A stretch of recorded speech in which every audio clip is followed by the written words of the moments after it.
کوئی بھی مسئلہ ہو، پریشانی ہو. اور ابھی میں نے اپنے درس میں حج کے دوران کا واقعہ سنایا.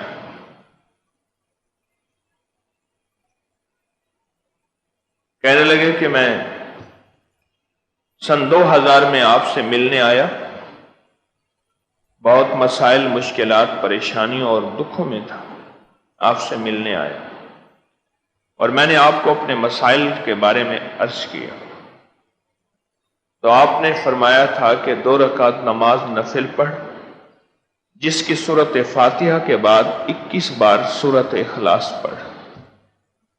سورۃ فاتحہ اور سورۃ قل هو اللہ 21 بار پڑھ. اس طرح 2 رکعت نماز نفل پڑھ اور اس کا ثواب حضور کے وسیلے سے، حضور صلی اللہ تعالی علیہ وسلم کے وسیلے سے سیدہ فاطمہ رضی اللہ تعالیٰ عنہ کی روح کو ہدیہ کر اور ان سے عرض کریں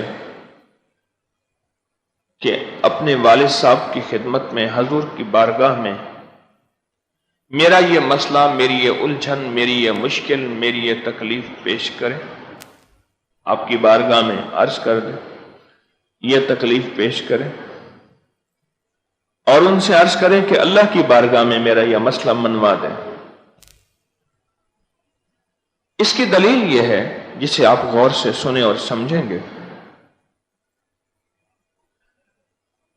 کہ صحابہ کرام رضوان اللہ تعالی علیہم اجمعین کو جب کوئی مسئلہ پیش آتا تھا، جب کوئی مشکل پیش آتی تھی اور جب کوئی تکلیف پیش آتی تھی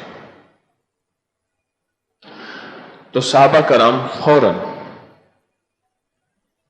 سیدہ فاطمہ کی بارگاہ میں پیغام بھیجتے تھے اور اللہ کے حبیب کی بارگاہ میں کوئی چیز منوانی ہوتی تھی تو ان کے ذریعے منوا لیتے تھے.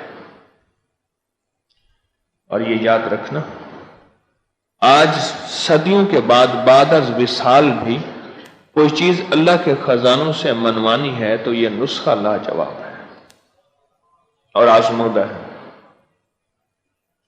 یہ نسخہ لاجواب ہے، آزمودہ ہے.